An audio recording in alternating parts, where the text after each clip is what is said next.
I guess, though it was not instructed from the governor's office, but we should also welcome our governor by standing uh, when he is coming for the first time.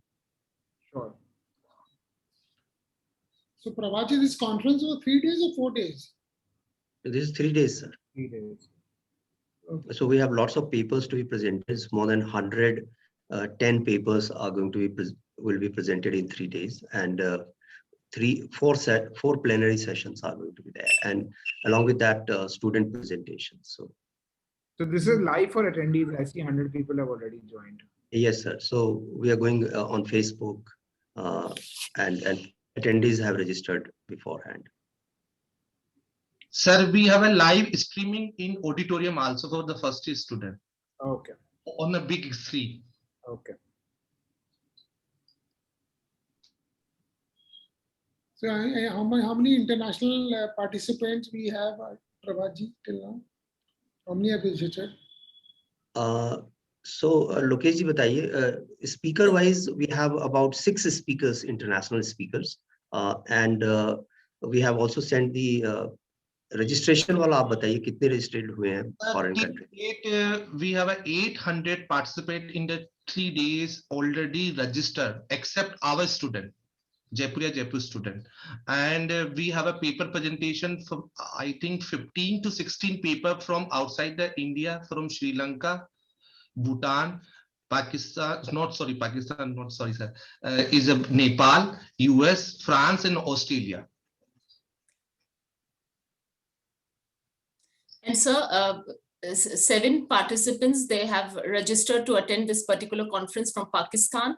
10 participants, they have registered from Sri Lanka just to attend this particular conference. They have not submitted their papers, but yes, they are attending.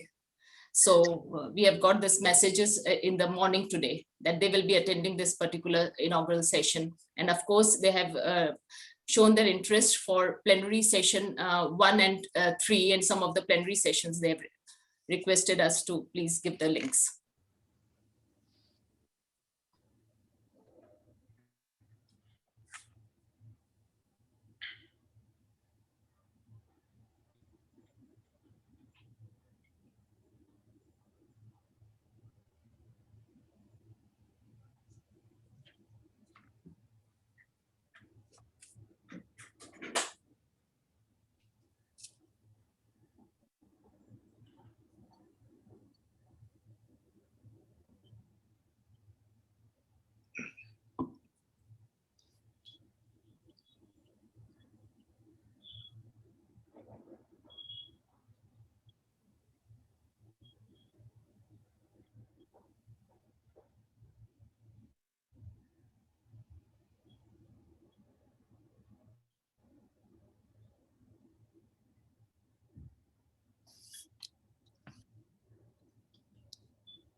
So the inaugural session shall start at 11:30. So some of the panelists, some of the attendees, they are asking when it will start. So I'm just for the information, it shall start at 11:30.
हाँ मैं आ गया हूँ।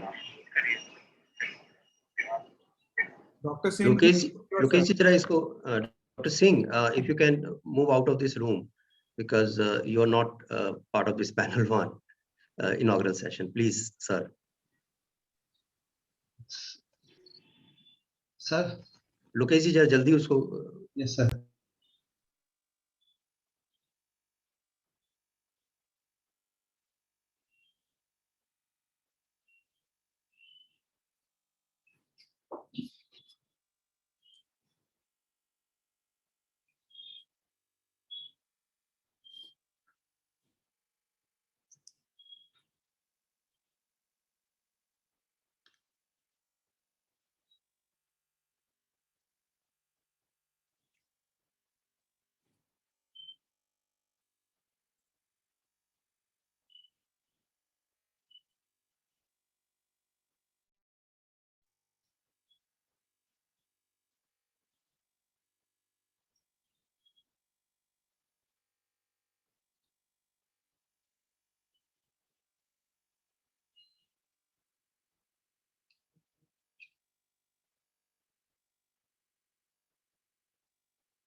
द्वारा आयोजित 8वीं अंतर्राष्ट्रीय conference में आप सभी लोगों का राजस्थान राजभवन जयपुर में हार्दिक स्वागत है। माननीय राज्यपाल महोदय कार्यक्रम में सम्मिलित हो गए। इससे सम्मिलित होते ही मिनट टू मिनट कार्यक्रम के अनुसार कार्रवाई की जाए।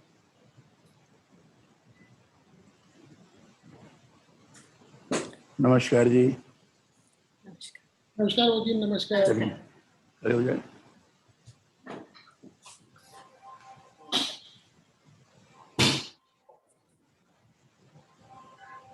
Rajaram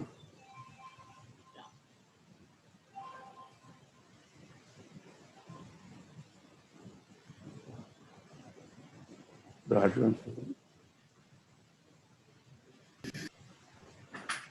Good morning, ladies and gentlemen. अधिनायक जय हे भारत भाग्य विधाता, पंजाब सिंध गुजरात मराठा द्राविड उत्कल बंगा, विंध्य हिमाचल यमुना गंगा उच्चल जलधि तरंगा, तव शुभ नामे जागे, तव शुभ आशीष मांगे, गाहे तव जय गाथा, जन गण मंगलदायक जय हे भारत भाग्य विधाता, जय हे जय हे जय हे जय जय जय जय हे।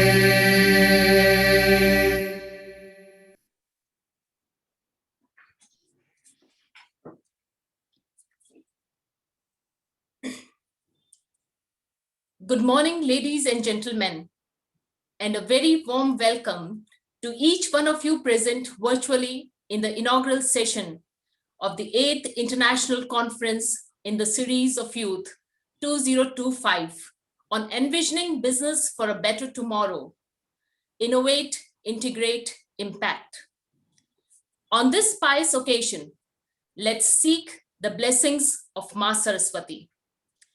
We'll now play the video recording of Saraswati Vandana sung by our PGDM students, batch 2019-21. Rashi Agarwala, Susmita Sena Rajkumari, Vaishali Singh, and Nibisha Sharma. May I have the video, please? कुन्दे तुषारहार धवला या शुभ्रवस्त्रावृता या वीणावरदण्डमण्डितकरा या श्वेतपद्मासना या ब्रह्माच्युत शंकर प्रभृतिभिः देवैः सदा वन्दिता सा मा पातु Saraswati Bhagwati निशेषजाड्यापहा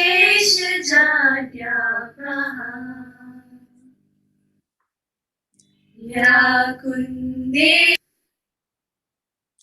Thank you.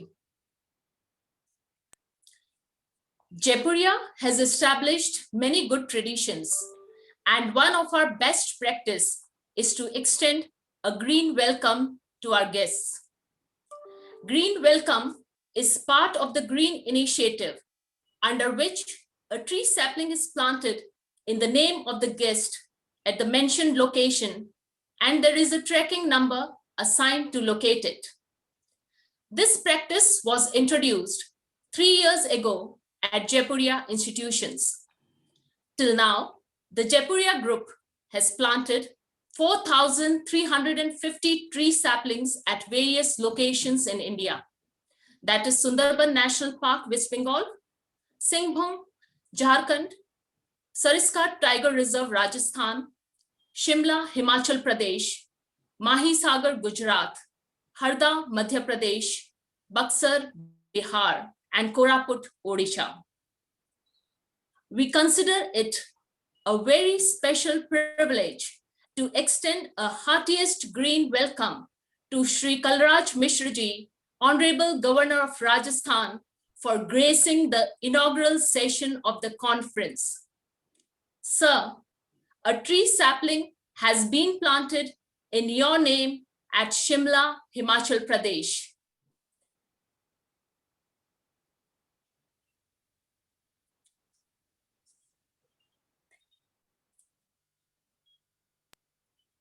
It's an honor for us to extend a green welcome to Mr. Shailesh Dhuri, founder, CEO Decimal Points, Mumbai.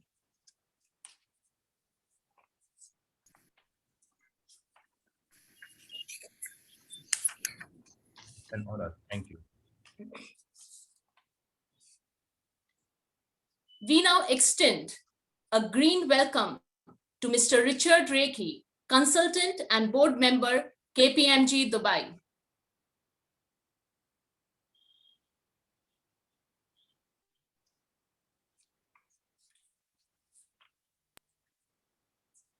The presence of such eminent guests from the field of politics and business speaks volume about their commitment towards bringing a great transformation for a better tomorrow. May I now request Shri Kalraj Mishra Ji, Honorable Governor of Rajasthan, to recite Preamble of Constitution and Fundamental Duties. May I request all to please rise for the recitation of Preamble of Constitution and Fundamental Duties. हम भारत के लोग भारत को एक संपूर्ण प्रभुत्व संपन्न समाजवादी पंथनिरपेक्ष लोकतंत्रात्मक गणराज्य बनाने के लिए तथा उसके समस्त नागरिकों को सामाजिक, आर्थिक और राजनीतिक न्याय, विचार, अभिव्यक्ति, विश्वास, धर्म और उपासना की स्वतंत्रता, प्रतिष्ठा और अवसर की समता प्राप्त कराने के लिए तथा उन सब में व्यक्ति की गरिमा और राष्ट्र की एकता और अखंडता सुनिश्चित करने वाली बंधुता बढ़ाने के लिए दृढ़ संकल्प होकर अपनी संविधान सभा में आज तारीख 26 नवंबर 1949 ईस्वी मिति मार्गशीर्ष शुक्ल सप्तमी संवत 2006 विक्रमी को एतद् द्वारा इस संविधान को अंगीकृत अधिनियमित और आत्मार्पित करते हैं। मूल कर्तव्य, फंडामेंटल ड्यूटीज। अनुच्छेद 51 का मूल कर्तव्य, भारत के प्रत्येक नागरिक का यह कर्तव्य होगा कि वह एक, संविधान का पालन करे और उसके आदर्शों, संस्थाओं, राष्ट्रध्वज और राष्ट्रगान का आदर करे। 2, स्वतंत्रता के लिए हमारे राष्ट्रीय आंदोलन को प्रेरित करने वाले उच्च आदर्शों को हृदय में संजोए रखे और उनका पालन करे। 3, भारत की प्रभुता, एकता और अखंडता की रक्षा करे और उसे अक्षुण्ण रखे। 4, देश की रक्षा करे और आह्वान किए जाने पर राष्ट्र की सेवा करे। 5, भारत के सभी लोगों में समरसता और समान भ्रातृत्व की भावना का निर्माण करे, जो धर्म, भाषा और प्रदेश या वर्ग पर आधारित सभी भेदभाव से परे हो। ऐसी प्रथाओं का त्याग करे जो स्त्रियों के सम्मान के विरुद्ध हैं। 6, हमारी सामाजिक संस्कृति की गौरवशाली परंपरा का महत्व समझे और उसका परिरक्षण करे। 7, प्राकृतिक पर्यावरण की, जिसके अंतर्गत वन, झील, नदी और वन्य जीव हैं, रक्षा करे और उसका संवर्धन करे तथा प्राणी मात्र के प्रति दया भाव रखे। 8, वैज्ञानिक दृष्टिकोण, मानववाद और ज्ञानार्जन तथा सुधार की भावना का विकास करे। 9, सार्वजनिक संपत्ति को सुरक्षित रखे और हिंसा से दूर रहे। 10, व्यक्तिगत और सामूहिक गतिविधियों के सभी क्षेत्रों में उत्कर्ष की ओर बढ़ने का सतत प्रयास करे, जिससे राष्ट्र निरंतर बढ़ते हुए प्रयत्न और उपलब्धि की नई ऊंचाइयों को छू ले। 11, जो माता पिता या संरक्षक हो वह 6 से 14 वर्ष के बीच की आयु के यथास्थिति अपने बच्चे अथवा प्रतिपाल्य को शिक्षा प्राप्त करने के अवसर प्रदान करेगा। धन्यवाद।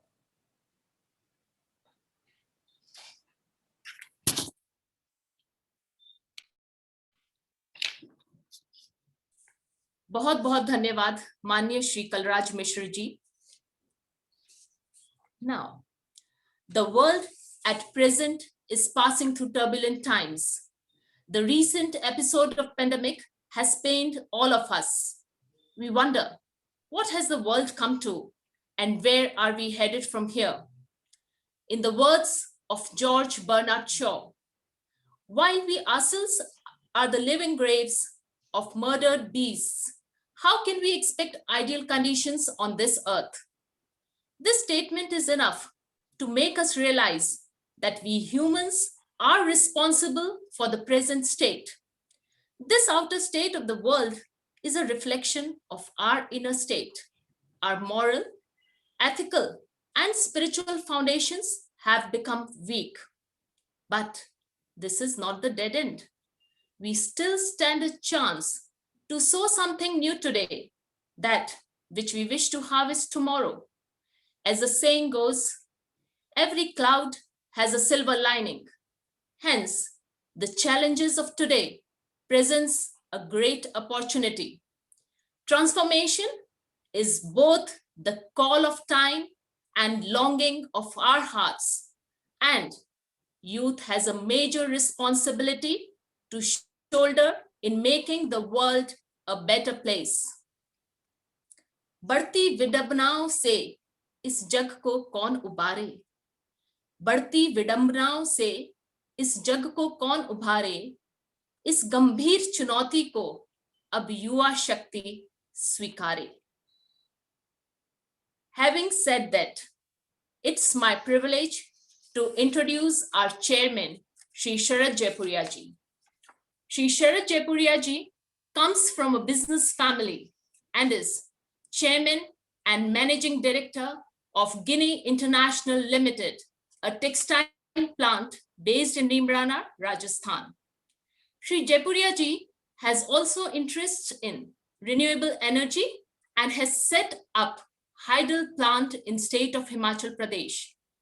In addition to this, he is chairman of MR Jaipuria Schools, which is managing 30 CBSE schools with 30,000 students and also runs 4 management schools in name of Jaipuria Institute of Management at Lucknow, Noida, Jaipur, and Indore. He is associated with large number of chambers and associations like FICCI, PhD Chamber of Commerce, Confederation of Indian Textile Industry, and WPO. May I now request our chairman, Shri Sharad Jaipuria ji, to kindly deliver the welcome address. Distinguished chief guest of the occasion, respected Shri Kalraj Mishra ji, Honorable Governor State of Rajasthan, Mr. Richard Rekhi, Head and Board Member KPMG Dubai, Mr. Shailesh Dhuri, Founder CEO of Decimal Points Bangalore, Vice Chairman of Jaipuria Group, Shri Shivas Jaipuria ji, Director of the Institute, Dr. Prabhat Pankaj ji, faculty and staff members, dear students, ladies and gentlemen, a very good morning to all of you. It is my honor and privilege to extend heartiest greetings and warm welcome to our chief guest, Shri Kalraj Mishra ji, Honorable Governor, State of Rajasthan, guest of honor, Mr. Richard Rekhi, and keynote speaker, Mr. Shailesh Dhuri, in the inaugural session of the 8th International Conference organized by Jaipuria Institute of Management, Jaipur, on the theme, Envisioning Business for Better Tomorrow, Innovate, Integrate, and Impact. We are indeed grateful to Shri Kalraj Mishra ji, Honorable Governor of Rajasthan, for gracing this occasion with his presence, and we all look forward for his address and advice. Shri Kalraj Mishra ji is a scion of Indian polity, a towering personality, and a frontline thought leader.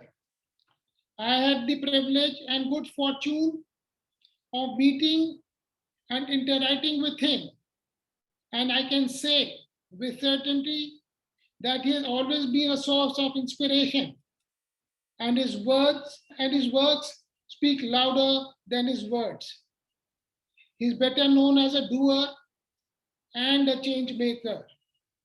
It is a matter of great pride and privilege for us that an outstanding personality, a writer, and a visionary, Shri Kalraj Mishra ji, will be addressing us in this conference.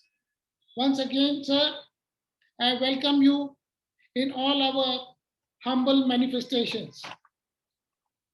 Beginning with Seth Anandram Jaipuria's pioneering initiative to set up Jaipuria College in Kolkata in the year 1945, which was then inaugurated by late Pandit Jawaharlal Nehru ji. Jaipuria family has always remained committed to providing superior quality education. Jaipuria Institute of Management is one of the premier group of B schools in the country.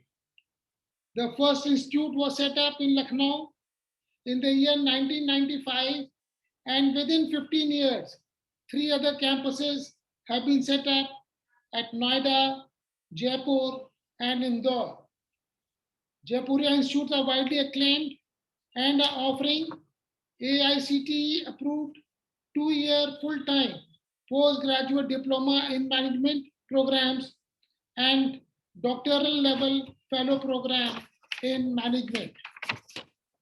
Jaipuria campuses at Lucknow, Noida, and Jaipur have been ranked among the top 75 among all B schools in India by Ministry of Human Resource Development, Government of India, in its national institutional ranking framework in the country, which also includes all IIMs and IITs. Jaipuria Jaipur campus is only next to IIM Udaipur in Rajasthan state to make it to the NIRF list. AICTE has granted graded autonomy to our Lucknow, Noida, and Jaipur campus. All our campuses have obtained academic accreditation from NBA, National Board of Accreditation, Government of India, and ranked as Great Place to Work by Great Place to Work Institute. Jaipurian institutes are now aspiring to join the international community of Select B schools, and in this regard, we have started our journey for AACS-CB accreditation.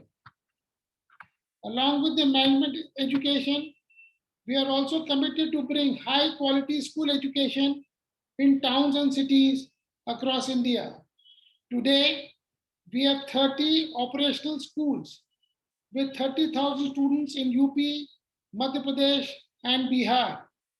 Some of the cities in which we operate schools are in Lucknow, Varanasi, Patna, Gorakhpur, Ayodhya, Hardoi, and Barabanki.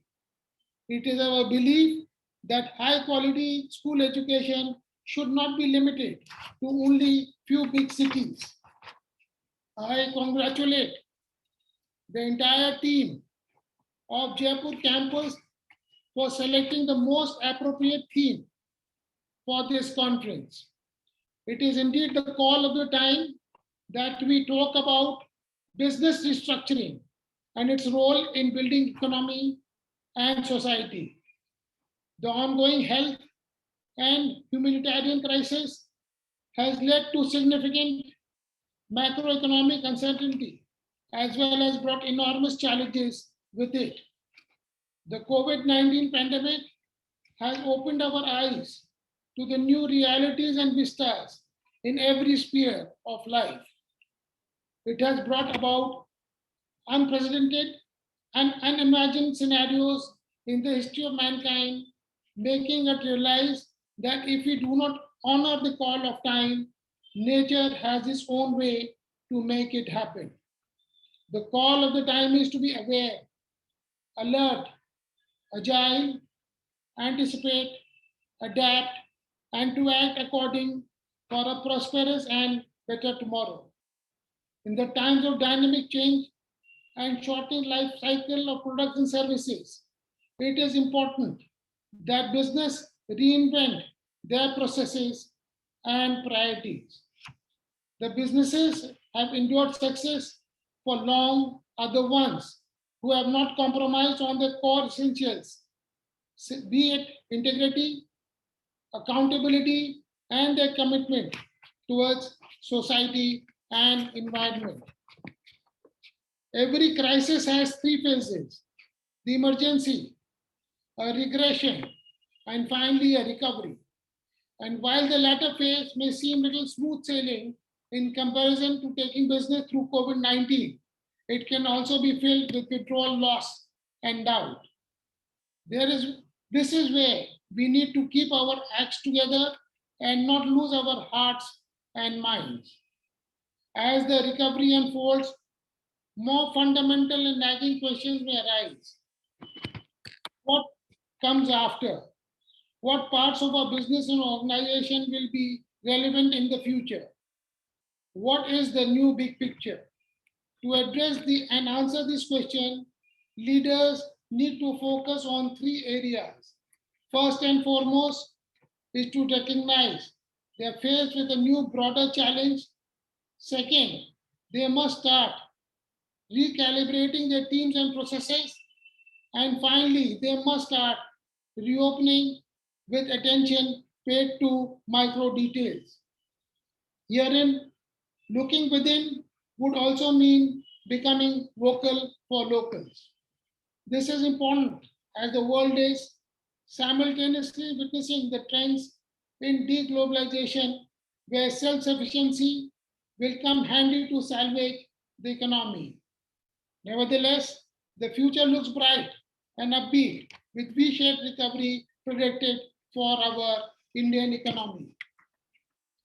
When we think of tomorrow's businesses, I am reminded of the quote by Horatio Nelson Jackson, an American physician and automobile pioneer, which says, and I quote, "I do not believe you can do today's job with yesterday's method and be in business tomorrow," unquote. The post-COVID world, where physical distancing will continue to be a norm and where life in general will continue on the path of digitization, we cannot continue to do business with a pre-COVID mindset. It is in this backdrop that the theme of 8th International Conference aptly opts to explore the synergetic relationship between business and society. A new kind of business dexterity has to emerge. I am sure this conference is going to discuss and produce some relevant findings which can guide the business of tomorrow. In the coming 3 days, there are going to be several plenary sessions and research papers presentations. I am sure that the key findings and outcomes of these discussions will be shared at various public platforms, and it can start a dialogue in a largest business community about the future of business in the post-COVID world. I conclude my address by quoting Socrates on change. He said, and I quote, "The secret of change is to focus all your energy not on fighting the old, but on building the new," unquote. In the year 2021, we have an opportunity to envision and build the future. I hope and I believe this conference turns out to be a step in shaping the future path for business. Thank you and Jai Hind.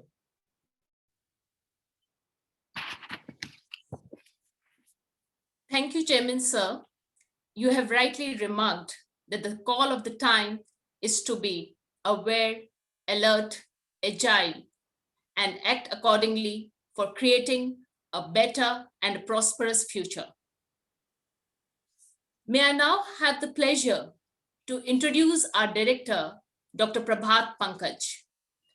Dr. Prabhat Pankaj is a PhD in applied economics and a Harvard-trained leader in management of higher education. He is well-traveled and worked at various places nationally and internationally, including 6 years in Bhutan, where he also represented Bhutan government in UN ESCAP meeting on WTO. He is an internationally acclaimed scholar and trainer on the subject of happiness research, student-centric teaching, and outcome-based education. May I request you, sir, for the conference introduction?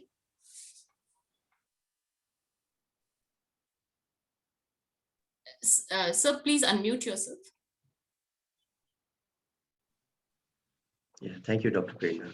Distinguished chief guest of the inaugural function, Honorable Governor of Rajasthan, Sri Kalraj Mishra ji, Governor, guest of honor, Sri Richard Rekhi ji, keynote speaker on the theme, Sri Sailesh Dhuri ji, Chairman of Jaipuria Institute of Management, Sri Sharad Jaipuria ji, Vice Chairman, Sri Srivas Jaipuria ji, my learned colleagues of Jaipuria Institute of Management from Lucknow, Noida, Jaipur, and Indore, our dynamic staff members, wonderful students of our great institution, and a large pool of youth joining as attendees from all over the country.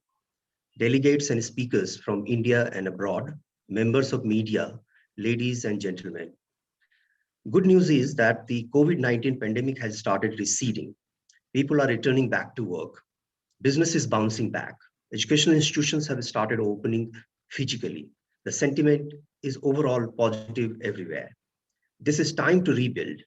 People who showed resilience and hold on to ground during pandemic are the ones who are likely to reap greater benefits. There are at least 3 things which will set our future course: vaccine, economic revival, and business reorientation. While vaccine is already rolled out and India is leading the race, both in terms of serving the domestic population and helping out the world at large with large supply of doses, economic revival is not too far, rather quite visible. By several estimations, including International Monetary Fund, India is poised to revive its growth by 11% in 2021-22. This is a V-shaped recovery, which will peter out and level off to about 5 to 6% growth in subsequent years when the base effect will be over. The question of business reorientation is of critical significance. The future of business will depend upon innovations and integration it is likely to visualize and work upon. The demand for change is all-time high. Businesses also have to harp upon a strength shown during the pandemic. The pace of digital transformation has accelerated and brought about a cultural shift. Companies, individuals have developed faith in what digitization can do for them. The level of distrust in technology-based innovations have gone down considerably. We are heading towards a new normal marked by artificial intelligence, Internet of Things, cloud, and blockchain. However, the significance of human element has never been perceived as central to the success of a business as it is today. Human resource development and people orientation have taken a sublime turn, emphasizing more on critical thinking, creativity, and complex problem solving. The impact of business on society and environment is of critical significance in post-pandemic reorientation.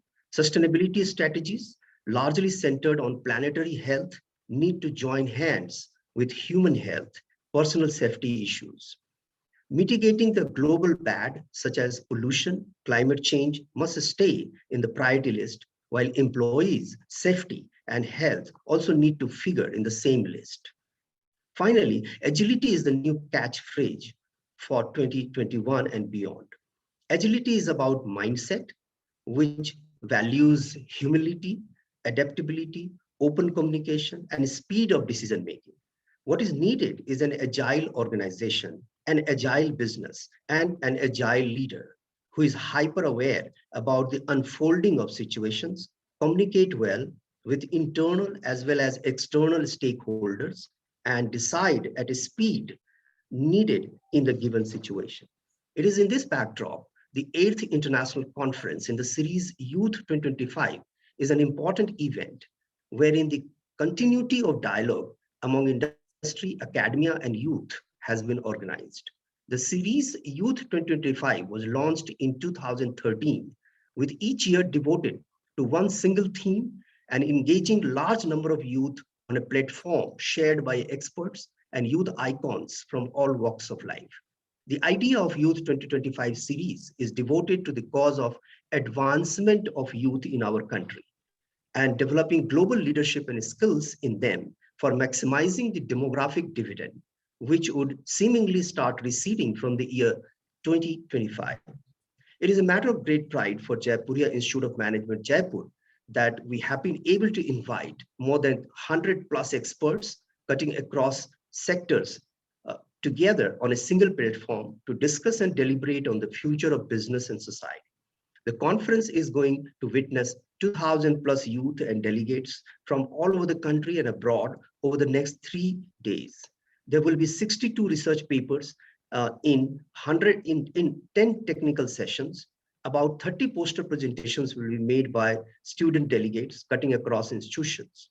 The conference will be live on social media, and few sessions will be organized in physical mode with precautions and safety measures in place.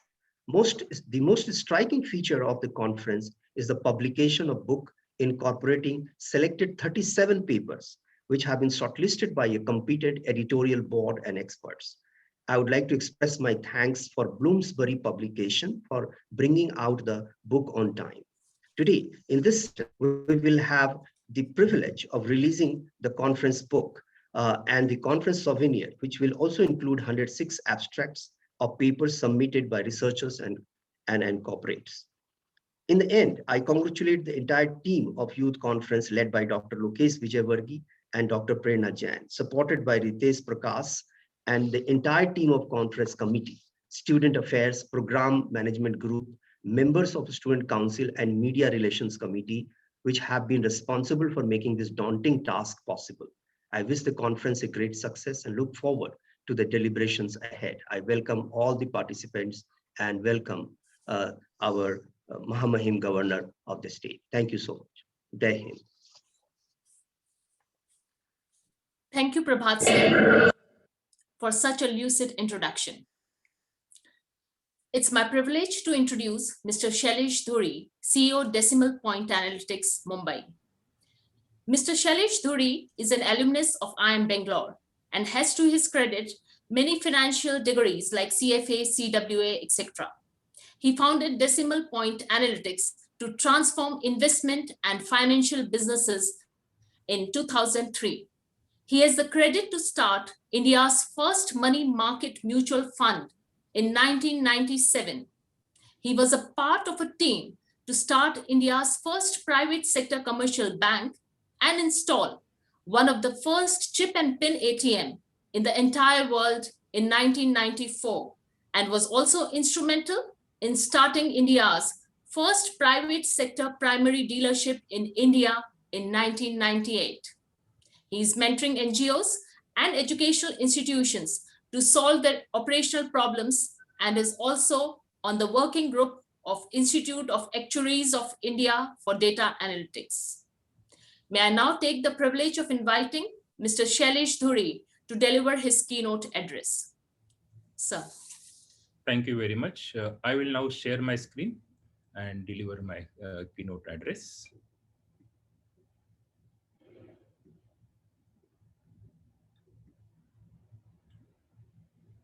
So my screen is visible. Yeah, yes. Let me begin by the topic, relevance of the topic. Innovation is thought of as something that has come in recently. However, if you think innovation has been happening since start of humanity, Mahamahim Governor read the fundamental duties of citizens of India, and if you look at the duty number 10, it translates into that we need to constantly innovate. So I will give my opinion about innovation. Innovation has been a driving force for me during my entire life. Whichever organization I have founded or I worked for, I have tried to create innovative solutions for them. So, and I think innovation is a process. It doesn't depend on an individual corresponding individual. Any organization can do innovation. So, and this is the framework that I use for innovation. So I think of innovation as a sailboat, and what drives the technology is the mainsail. Technology is the wind that drives the innovation, and everybody looks at technology and thinks it is a technology which is driving the innovation. But there are two other aspects which are more important than technology. One is the culture of the organization. What is the culture that we build in the organization drives the innovation, because if the hull is not strong, however the winds are blowing, you cannot go anywhere. So you require a strong hull, and that hull is of culture. And I will spend a lot of time discussing the culture that is required for building an innovative organization in next few minutes. And we need to control the technology and the culture, and that is the job of a rudder. And that rudder is your functional expertise. So whichever area that you operate in, it could be an education institution, it could be an hospital, it could be a commercial organization, it could be a manufacturing organization. Their basic functional expertise drives the direction of the innovation. The speed of innovation is driven by the technology that is available to them. And the hull is the basic is the culture. So these are three aspects of the innovation that one needs to keep in mind. Now we will analyze the innovation process. And these are thoughts which I have developed over the last 30 years. So what is innovation?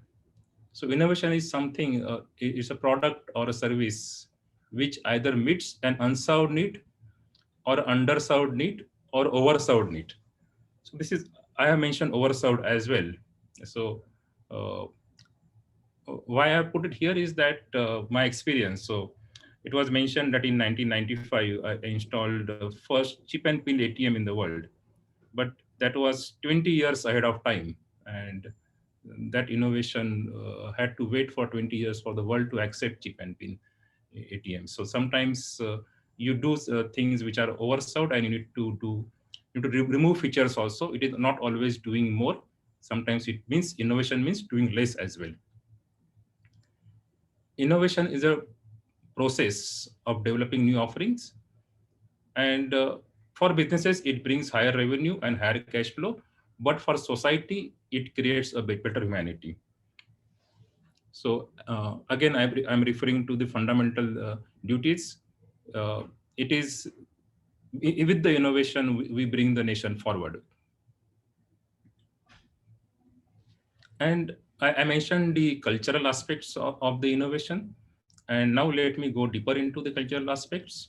So innovation requires basically a good humanity. And what is that is required in a person for becoming an innovative person? There are two aspects that are required. One is empathy quotient, not to be confused with emotional quotient. So EQ is emotional quotient that many people have heard. This EQ is different. It's an empathy quotient.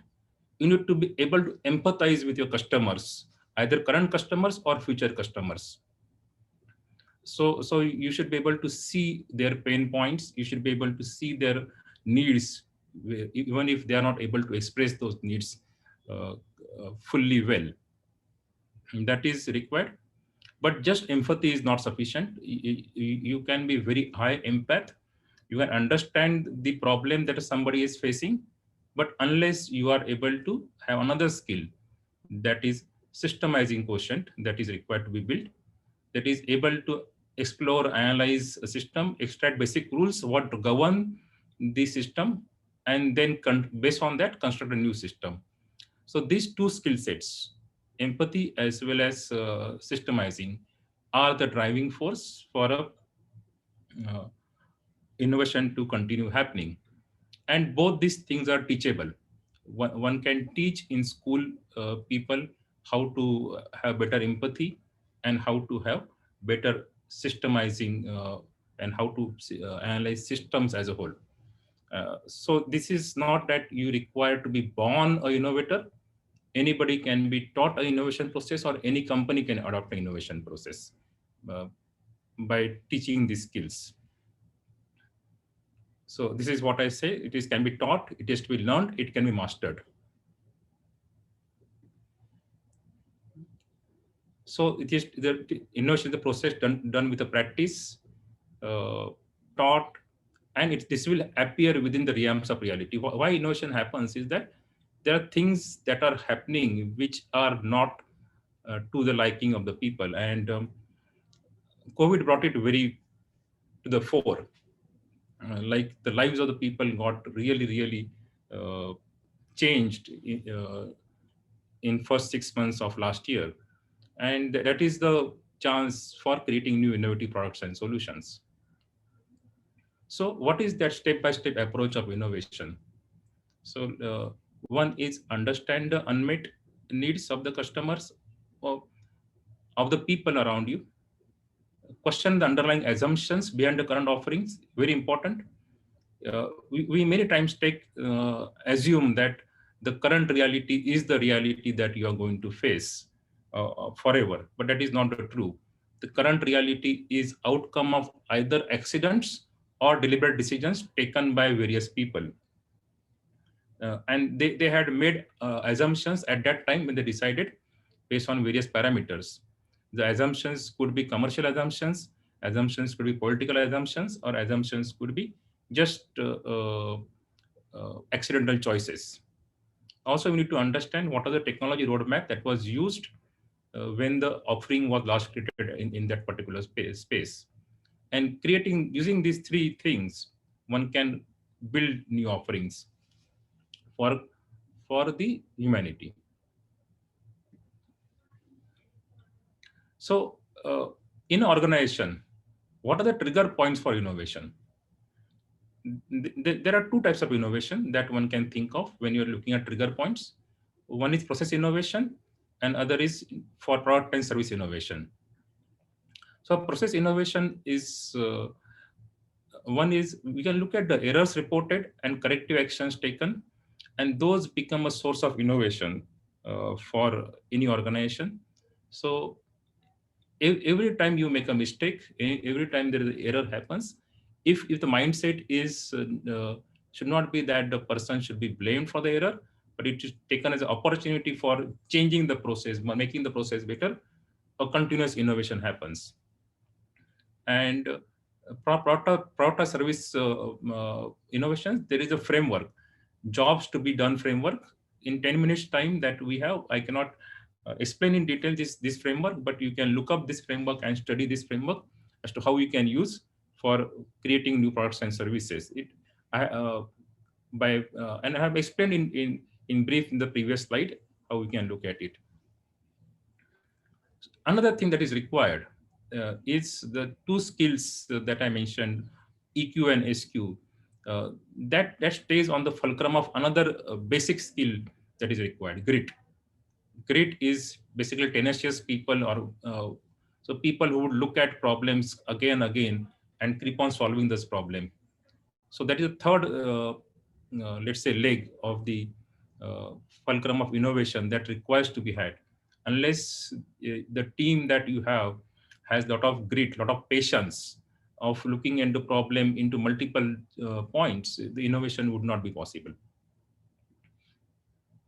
So are innovators required to be geniuses? We always think of, oh, look at Apple, Steve Jobs made it a great company.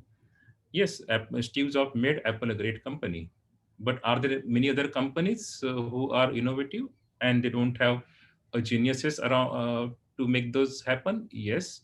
So one can think of immediately 3M, American company, which is very innovative, and they don't have any genius leader or charismatic leader driving them for last 50, 60 years. And each and every, or take an example of, let us say, even Toyota. Toyota, it doesn't have any genius leaders, but they are innovative products continuously. So we need to get out of the mindset that innovation happens because there are geniuses who are driving those innovations. It is related creativity, it is right level of EQ and SQ and grit that makes it possible. So as long as the organizations build these skills, these are teachable skills, they can become innovative organizations. So what is required for all these things? What is a change in the innovative process requires to be done? So I will just refer here. There are two ways of thinking about any problem. And most of us have a thinking process, which is analogical thinking process. So when COVID happened, people started going back and saying, oh, when was the last time this kind of thing happened? It happened during, let's say, Spanish flu, or it happened during bubonic plague. That is called analogical thinking. It is, and in analogical thinking, you get only incremental changes. If you always try to compare with, let's say, other products in the market, other solutions in the market, you get analogical thinking. It is not bad, but it doesn't get you a big major change. If you want to make a big major change, you require to have first principles thinking, which you go, what is first principle thinking? You go by the rules of the laws of nature as has been understood by everyone, and then see whether this particular service or the product should exist at all or not. And if it should exist, then what features it should have, without comparing for others. And then it becomes analogous thinking. First principle thinking. That this is very important for innovation. And innovation makes a world a better place. It serves humanity. Better products comes in, better services come in for people. So innovation is it ongoing process, or is it one-time process? So do I innovate once, or do I keep on innovating? So innovation is an ongoing process, because consumption patterns and lifestyles keep on changing. If you think, let's say, about 100 years ago, the lifestyle and the consumption pattern that people had was far different than what we have today. And the same thing will happen 100 years from now. What people lifestyle that people will enjoy 100 years from now would be far different. And it would be accumulation of all the innovations on day-to-day basis that all the organizations would bring that would make the life better. So in summary, innovation requires unique skills of mix of culture, skills, and behaviors. And what are the behaviors that are required? That is EQ, SQ, and grit. And innovation is possible, required for better future of humanity. And as to repeat, even our constitution says that for making India better, you need to be innovative. I would thank you for your attention and stop my presentation here. Thank you very much. Thank you, Shaileshji, for very beautifully explaining the importance of innovation and how we can make innovation possible in our organization. Thank you. Mr. Richard Reiki is the guest of honor of today's function. Mr. Richard is the consultant and board member KPMG Dubai and is the former CEO of KPMG in India, where he was a member of the global board and council of KPMG International. He has over 38 years plus experience in consulting and professional services and has worked in Arthur Andersen, Ernst & Young, and KPMG, where he has spearheaded the firm in various capacities. He is a qualified chartered accountant. He mentors the startups and young professional in consulting and is also associated with a non-profit organization focused on education for the underprivileged and senior care. He is admired for his clinical approach towards corporate governance and enterprise risk management. Mr. Richard is affiliated with leading business enterprises, domestic and worldwide, and is also an active member of diverse industry associations and trade bodies. May I request you, sir, to deliver your address.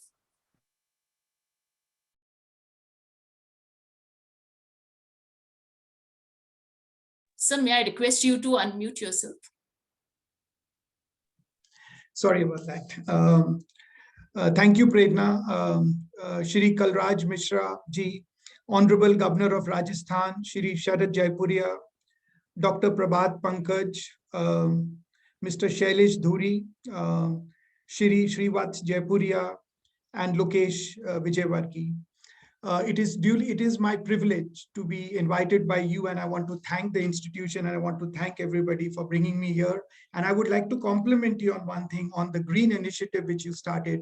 I think it's a fantastic initiative, and I keep wondering why people giving flowers, and you have actually, there are a few other organizations do it, but doing this planting of the trees is fantastic. I think we all can learn. I think there's a good message for everybody in this, and I would like to compliment you for that. Secondly, I think the theme of this conference is so relevant today.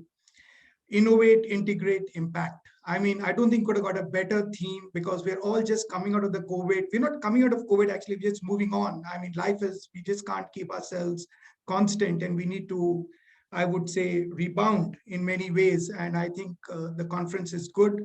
And I'm sure some great ideas will come out, which can be shared with the country, with business leaders, and I think which will benefit the world. I think India is now a place where I think innovation can start. And we had Shailesh actually give a lot of ideas. And I was really impressed by knowing that you're the first guy who invented that ATM pin.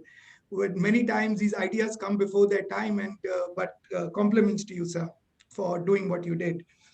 I would like to start with one thing, which is, the spirit of stewardship. The spirit of stewardship is where we hold everything in trust, because we have to pass it on to the next generation or to the next set of people who will come there. And I think for all the students and the faculty and staff who are listening here, I don't think we should lose this in the humdrum of life, in our pursuit to become great, in our pursuit of getting up there, because it's very important to take something which you hold in trust and then hand it over to the next generation, next set of people better than what you got it. About 15 months ago, who would have considered that competencies like crisis management, agility, reimagining cost, workforce resilience, cash flow management, innovation would take such critical stage as what it is today. It is the most important thing today. Agility, we heard it a number of times from a number of speakers, and I can tell you it is today the survival. If you're not agile, you have no part in this new world. The world is changing very fast today. Technology has overtaken all our lives, and I completely agree. It's not just about technology, but technology has become so pervasive into everything that we do. And the pace of change is unimaginable to what it is done. And people who are stuck and are rigid in their processes, this is my way of looking at it, they will not come out in the post-COVID era. They will not come out. I would like to take you back to the internet age when internet first came, and how many companies did not come out through that internet age. So the companies which adapted came out and successful and did very well. We saw the birth of the whole industry like Apple and Facebook and everything else which came during that period. Those are the new age companies which came, and today they dominate the world. And so industry has become more complex. So are the needs of business. Business has become very, very complex today. Having this opportunity for the last 3 years working across Dubai and India, and one has seen how the global businesses get done, I can tell you it's really complex.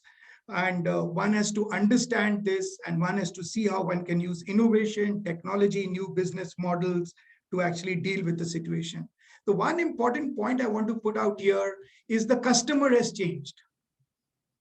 So all businesses need to ask themselves a simple question: have we changed? If the customer has changed, have we changed? And it's very important.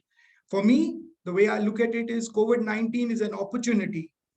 Remote working has become the order of the day. We all spoke about remote working. We spoke of work from home. We were trying to implement it. But when a crisis comes, everything gets thrown. Educational institutions, I know I've spoken so many times on Industry 4.0, what impact it has on education. And I was telling the education, please change. This was before COVID, let me tell you. I said, this is the new order. You will perish if you don't change. And I want to give you one simple example, and I would just want to leave this thought with all of you, is when the earlier SARS crisis came, the universities in Singapore actually went on to online because they couldn't do offline teaching. And what the government did was they made it mandatory that in a year, so many weeks would be spent on online. It was mandatory. So when this crisis came, they were able to switch over. So I think we should not lose the cutting edge that we have got. Even if it comes back to offline, we should not lose this online advantage and the investments that you have made in bringing, doing the education. So I just thought I'd leave that one thought with you. We need to adapt ourselves to this new world. We need to have infinite mindsets. If you have an infinite mindset, the opportunity is huge. And I can tell you, all of us are going to come out of this crisis, or many of us are going to come. Some of us are not going to come out. Let's be honest about it. We are going to come out of this crisis, but we will not be doing the same job. So we need to adapt. We need to be understanding what kind of job we will be doing. And maybe we need to go back to the basics. And maybe those basics are the new normal. I think that is something which I think we all need to understand. What is that new normal that we are looking at? And the one thing which I keep talking about is that during this period, the one big area which came out is the power of alliances, of collaboration, of working together, of co-creating. I think that is going to be something which is going to be very large. And I think going on your theme of your conference, the world is today in pursuit of new business models.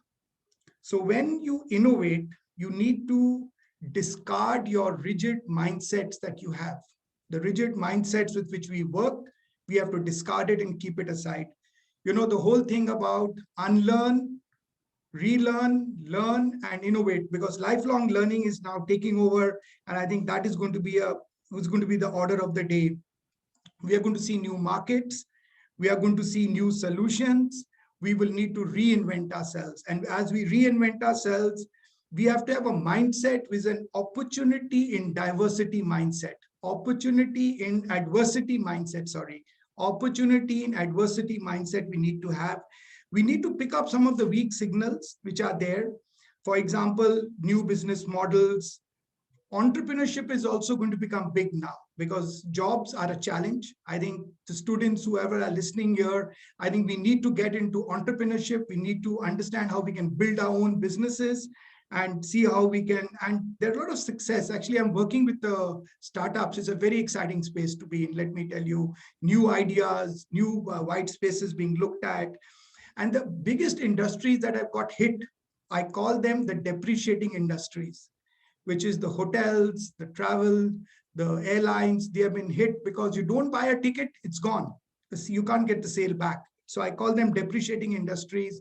And I think there has to be a lot of effort made by government, civil society, business, to see how we can revive these industries and bring them back, because they're a big employer of people, and how do we get them back? And when we talk of integrate, and as we look ahead, focus will also have to be on advanced healthcare systems, low-cost borrowing, affiliate marketing. How do we actually do this alliance and affiliate marketing? Better work-life balance, reduced travel, of course, which is becoming their web-based meetings, data science, artificial intelligence, machine learning, the entire new technologies are overtaking our lives. How do we actually move? Somebody who wants to integrate and move, he'll have to move very fast. So it's going to be survival of the fittest. Looking for alliances, how do we look at them? Automated processes, web-based applications, agility will be the key. I've already said it and I'll say it again. Quick learning and quick action and financial innovation is going to be the order of the day. There is going to be transformation. Prerna, you said 2-3 times about transformation. Transformation is already taking place on the online education system. We can see e-commerce transforming in a very big way. We can see the digital platforms now coming. Today, we are doing this meeting on a digital platform.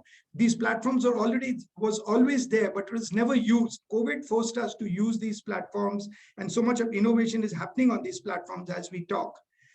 And then, of course, mobile and internet have become most important. Today, one of the biggest assets or the biggest things we all need is Wi-Fi.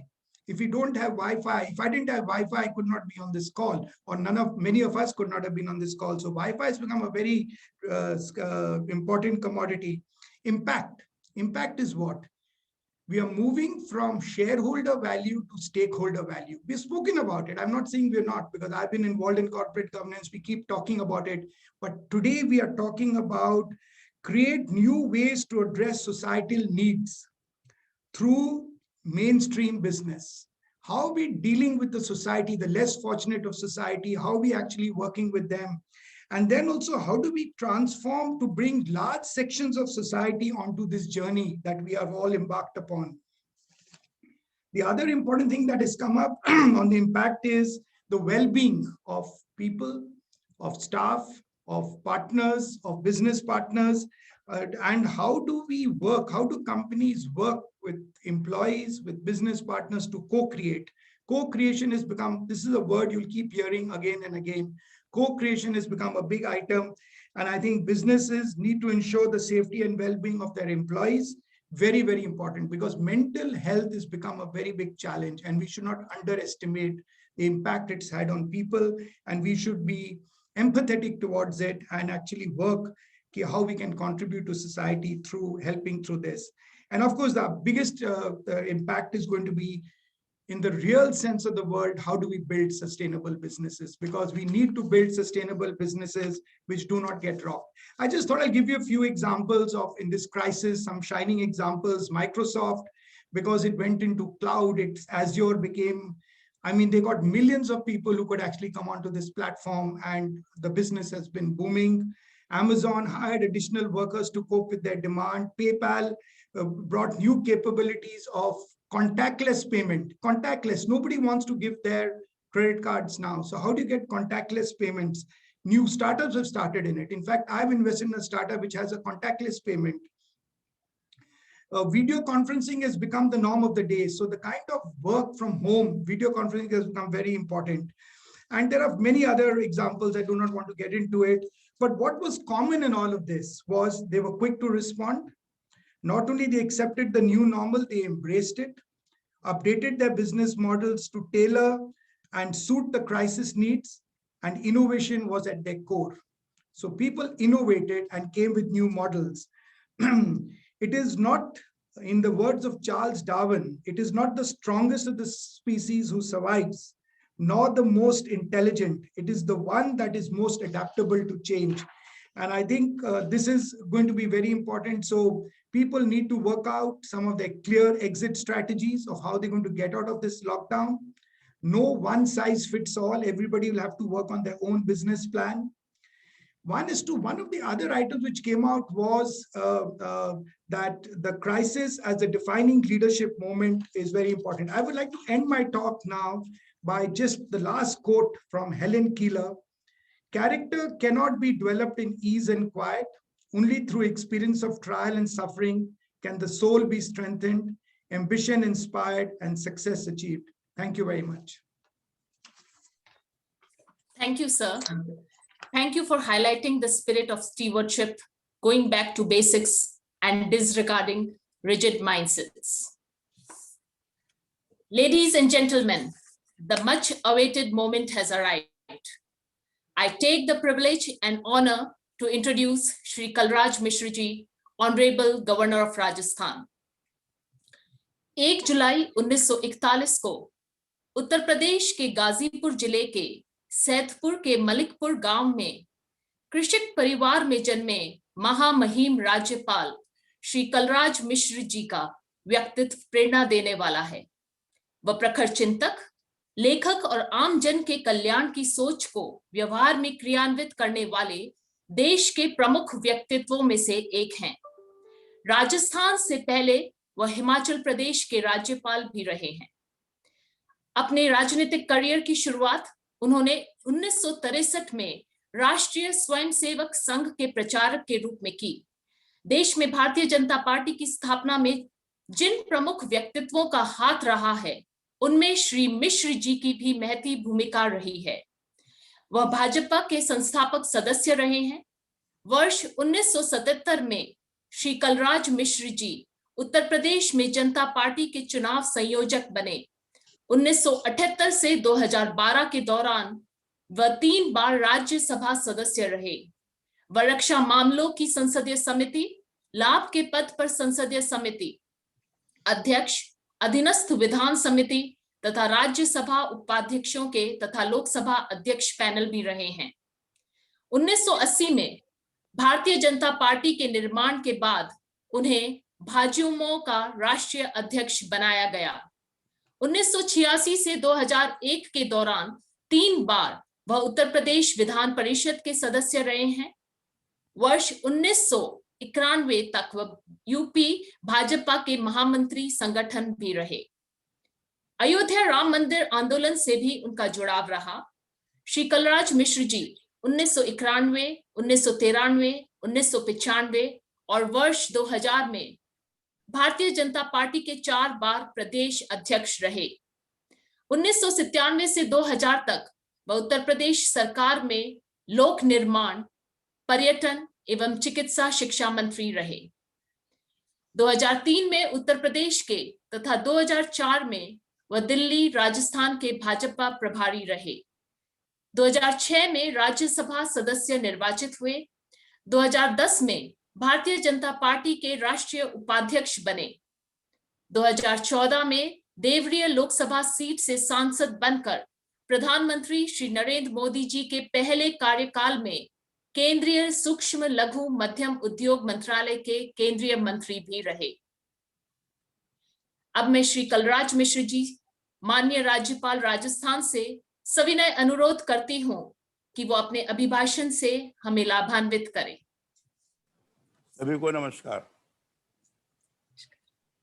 Jaipuria institute of management Jaipur की 8वीं international youth 2025 conference के उद्घाटन सत्र को संबोधित करते हुए मुझे अत्यधिक प्रसन्नता हो रही है।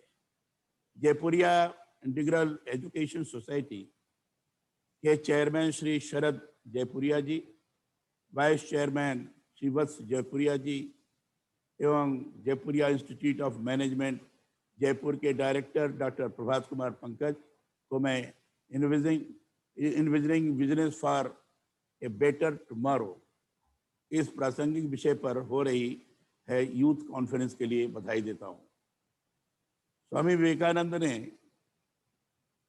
एक कहा था अपने भाषण के अंतर्गत, युवा वह है जो सदा क्रियाशील रहता है, जिसके अंदर सिंह जैसा साहस है, जिसकी दृष्टि सदा अपने लक्ष्य पर केंद्रित रहती है और जो इस संसार में कुछ अलग करना चाहता है। ऐसा नौजवान कभी परिस्थितियों का दास नहीं बनता, बल्कि परिस्थितियां उसकी गुलाम बन जाती हैं। स्वामी विवेकानंद जी के इस कथन में अपनी बात को जोड़ते हुए मैं कहना चाहता हूं कि युवा यदि चाहे तो हर असंभव को संभव बना सकते हैं। अदम्य साहस और शक्ति के पुंज युवा वर्ग के लिए यह समय अवसरों को चुनौती के रूप में लेते हुए स्वयं के लिए ही नहीं बल्कि देश के बेहतर कल के निर्माण में लगने का है। यह बहुत महत्वपूर्ण है कि इस अंतर्राष्ट्रीय यूथ कॉन्फ्रेंस की थीम व्यवसाय वातावरण निर्माण के लिए बेहतर कल को केंद्र में रखते हुए तय की गई है।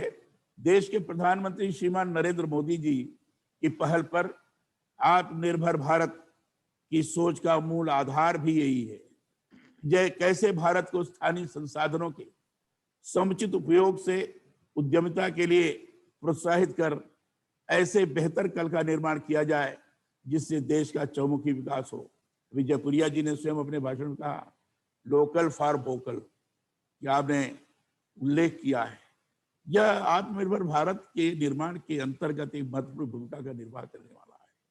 युवाओं को बेहतर शिक्षा के साथ शिक्षण के दौरान ही उद्यमिता के लिए प्रेरित किया जाए तो इसके बेहतर परिणाम प्राप्त हो सकते हैं। जरूरी यह भी है कि इनोवेशन के जरिए शिक्षण संस्थान ऐसा वातावरण निर्मित करे जिसमें विद्यार्थी देश और समाज के लिए काम करने की दिशा में आगे बढ़ सके और लोगों को प्रेरित कर सके। मुझे जानकर प्रसन्नता हुई है कि शरद जयपुरिया जी राजस्थान से जुड़े हुए। राजस्थान उद्यमियों की धरा है। देश भर में उद्योग धंधों में राजस्थान के लोगों की ही प्रमुखता है। राजस्थान के कारोबारियों ने पूरे विश्व में अपने कौशल और सूझबूझ की गहन व्यावसायिक दृष्टि से विशिष्ट पहचान बनाई है। मैं गया हुआ था, अभी जैसलमेर में है कुलधरा, और उस इलाके में घूमा था मैं, तो मुझे लोगों ने बताया यहाँ पालीवाल और गोयल, ये दो समाज के लोगों ने विश्व के अंतर्गत जाकर, विश्व में जाकर बड़े बड़े उद्योग धंधे स्थापित किए और बड़े संपन्न लोगों में गिने जाते रहे। यह वहां के इतिहास के बारे में बताते हैं। तो राजस्थान तो सचमुच इस तरह की स्थिति निर्माण करता है। देश भर के उद्योग धंधों में राजस्थान के लोगों की ही प्रमुखता है।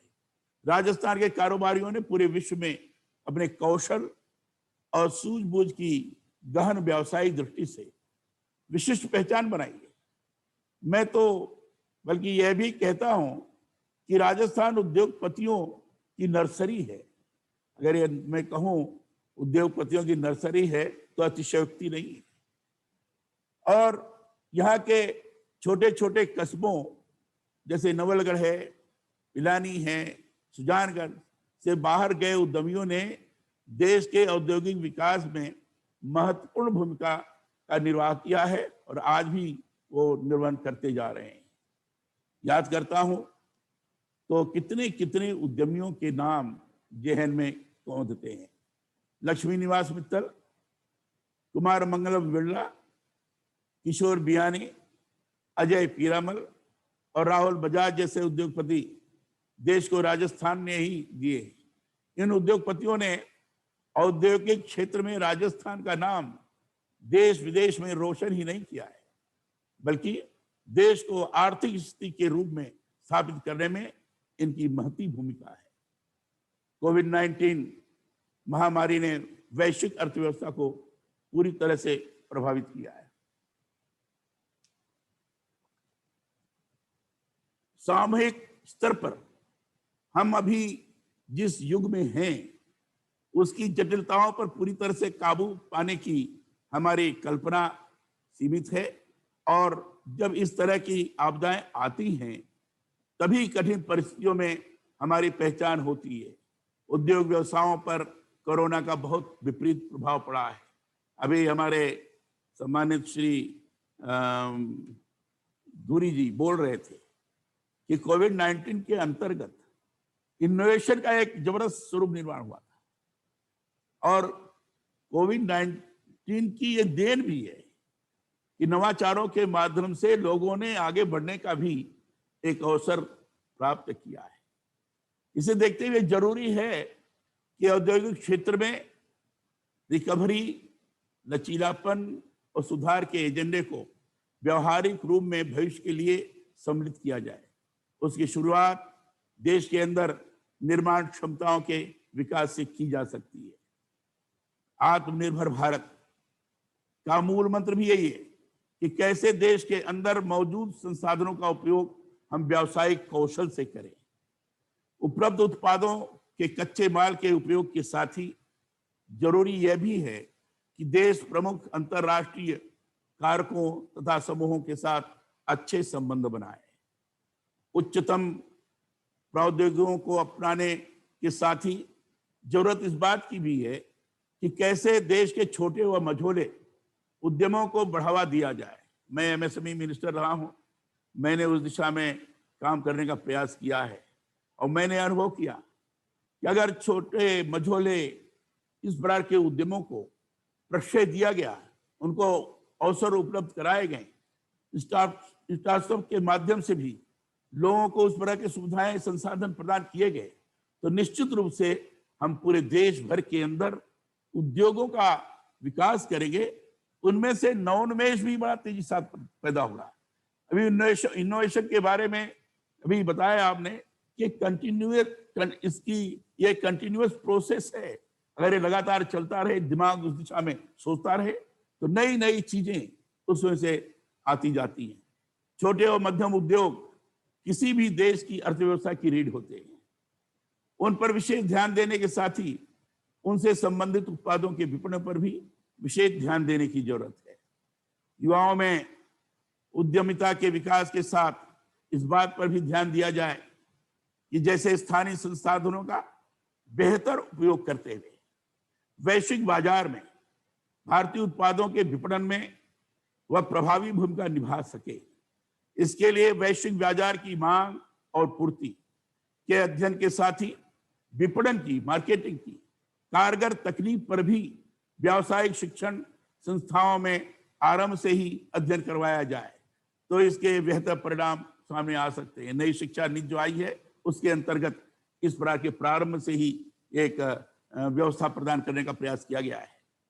मैं ये मानता हूं कि कोरोना महामारी ने व्यवसायों के लिए चुनौतियों के साथ कई अवसर भी पैदा किए।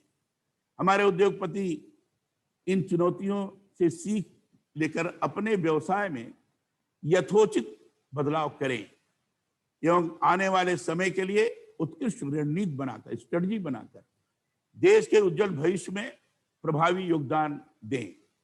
यह समय आत्मविश्वास और आत्मनिर्भर भारत बनाने के लिए कार्य करने का है।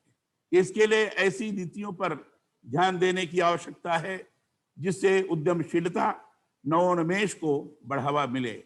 अंतर्राष्ट्रीय सहयोग के अंतर्गत दुनिया को क्या देना है, क्या करना है, हम क्या योगदान दे सकते हैं, इसके बीच अच्छा संतुलन बनाते हुए भी कार्य करने की आवश्यकता है। मैं बार बार इस बात को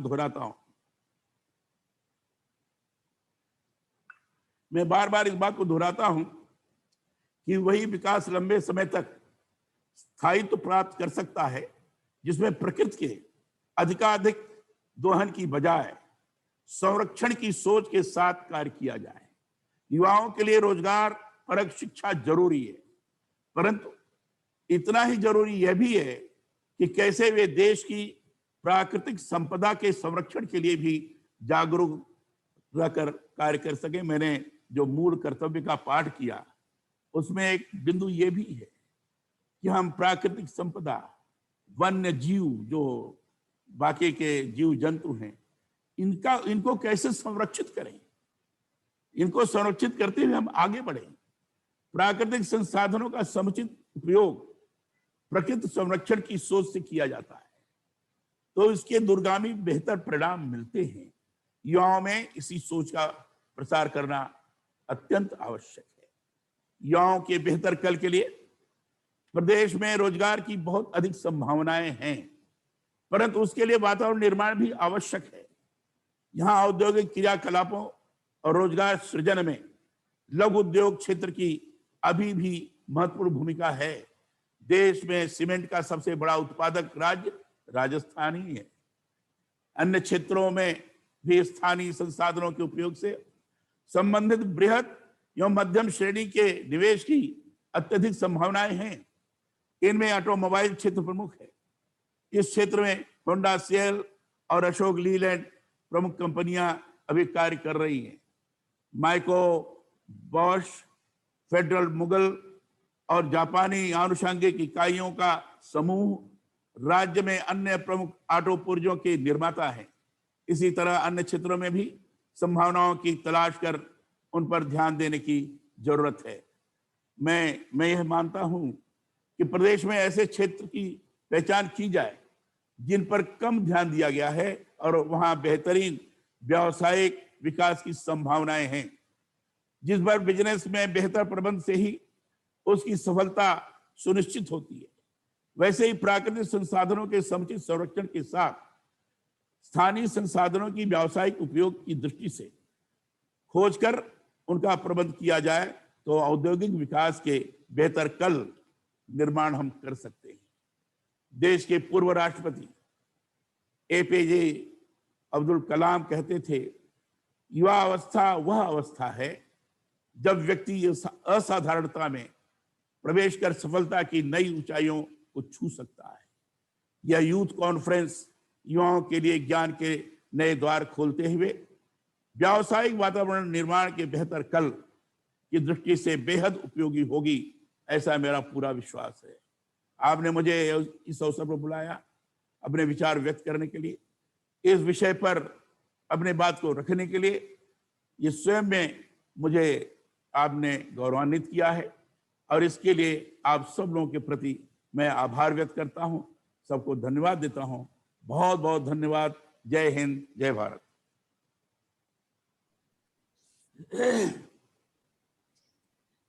बहुत बहुत धन्यवाद श्री कलराज मिश्र जी। आपके आशीर्वचन युवाओं और व्यवसायों में उद्यमशीलता, इनोवेशन, प्राकृतिक संपदा को संरक्षित करने का जो संदेश दिया है, वह वाकई देश के उज्जवल भविष्य बनाने में प्रभावी योगदान दे सकते हैं। और हम यही चाहते हैं कि हर एक भारतवासी अगर आपके दिखाए हुए मार्ग पर चलेंगे तो भारत का जो आने वाला भविष्य है वह फिर से सुनहरा होगा और भारत विश्व में अग्रसर होते हुए अब नंबर 1 पर फिर से स्थापित होगा। Now we have amongst us our young and dynamic Vice Chairman, Shri Shrivats Jaipuria ji. He is a graduate with highest honors from the prestigious Stern School of Business, New York University, USA. Jaipuria has emerged as one of the foremost players in the education sector in India under his leadership. Shri Shrivats Jaipuria ji is also the Executive Director of Guinea International and Chairman of CII Regional Committee on Education. I now invite Shri Shrivats Jaipuria ji to present vote of thanks. Thank you. We are honored with the presence of His Excellency Shri Kalraj Mishra ji, Honorable Governor of Rajasthan, today in this function. His talk today symbolizes a ray of hope and optimism for India. Sir, your words give us hope that will keep on guiding us as we come out of this time of crisis and head towards a brighter future. On behalf of the entire Jaipuria family, I express my gratitude and thanks to Shri Kalraj Mishra ji for enlightening us with his presence this morning. The guest of honor of today's session, Mr. Richard Reiki, spoke about the importance of stewardship. He told us that you are responsible to make sure that whatever organization you are part of thrives and adapts through crisis. This is essential to building sustainable business. I think in these times, this message was very well received. Keynote speaker for this conference, Mr. Shailesh Dhuri, rightly touched upon the process of innovation. He spoke about how human values such as empathy are central to innovation. It is not only about technical skills, but understanding what people actually need that drives innovation. The pandemic has taught us the significance of staying agile. Our agility to embrace change has been a defining factor in all walks of life, including in business. Agile leaders have been able to deal better with the fact that change is the only constant. In fact, it has taught us that the limitation to change might be our mindsets itself. When crisis comes, we have been able to change and adapt faster than ever before. As we face the next set of challenges, be it environmental change or social development, this crisis has taught us that we must not wait for the next crisis to appear before we start to change. As we gradually come out of crisis time and life has started to return to normal, it is important that we stay agile and remember the lessons that we have learned during the last 12 months. I thank and congratulate our faculty, staff, and students who have braved the entire crisis and stood like a rock in terms of making the continuity of learning and teaching go on. The lessons that we have learned during this time as an institute will serve us well throughout our lives and our careers. I appreciate the efforts of the organizing team of this conference led by Dr. Prabhat Pankaj, Dr. Lokesh, and Dr. Prerna, and the great pool of speakers that have spoken in this inaugural session and will speak throughout the next 3 days. I thank all the delegates, dignitaries, students, members of media and attendants for their presence during this conference. I'm sure that the subsequent sessions of this conference will bring about great insights on this theme of the conference and help in the learning of students, businesses, and policymakers alike. I once again thank the Honorable Governor, Shri Kalraj Mishra ji, for sparing his valuable time with us this morning and afternoon. Thank you and Jai Hind. Thank you, Srivatji. I would like to conclude the inaugural ceremony with the words of poet Gopal Das Neeraj. वक्त को जिसने नहीं समझा उसे मिटना पड़ा है। वक्त को जिसने नहीं समझा उसे मिटना पड़ा है। बच गया तलवार से तो फूल से कटना पड़ा है।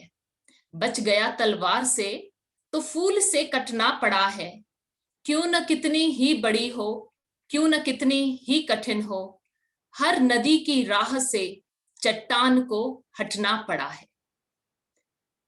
आने वाला कल खोज रहा है इंसानियत, कह रहा है जग गई इंसानियत तो आलम बदल कर ही रहेगा।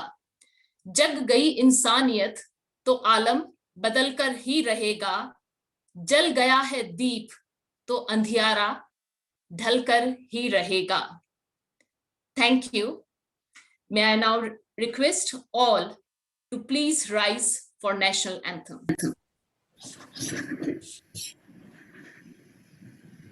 जन गण मन अधिनायक जय हे भारत भाग्य विधाता।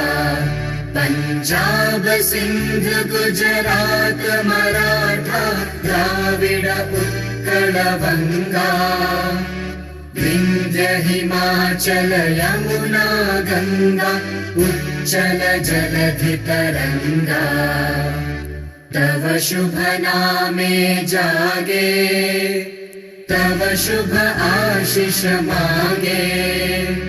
गाहे तव जय गाथा, जन गण मंगलदायक जय हे भारत भाग्य विधाता।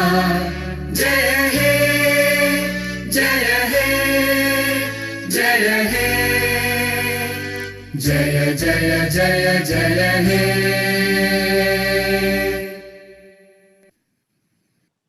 जय।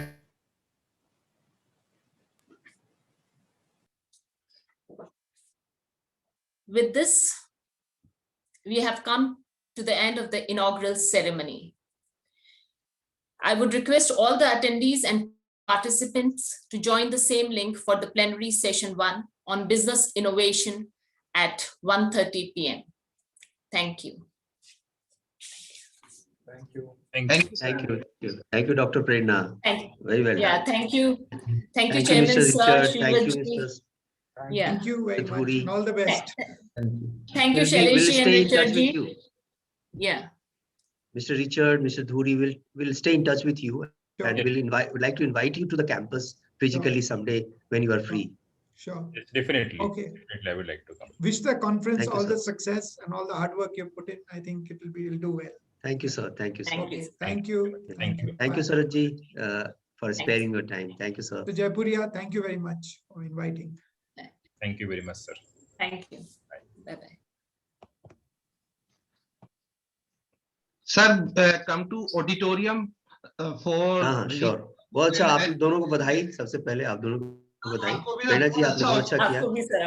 बहुत बढ़िया, प्रेरणा मैम वेरी मैं एक्चुअली वो मेरे से गड़बड़ हो गई, वो लाइन में छोड़ दिया उसी में इनॉग्रल वाला ये बुक इनॉग्रेशन का. जल्दी से आइए ज्यादा चाहिए. ऑडिटोरियम में सर, ऑडिटोरियम में Anyway, yeah, we'll do that. Ma'am चलिए.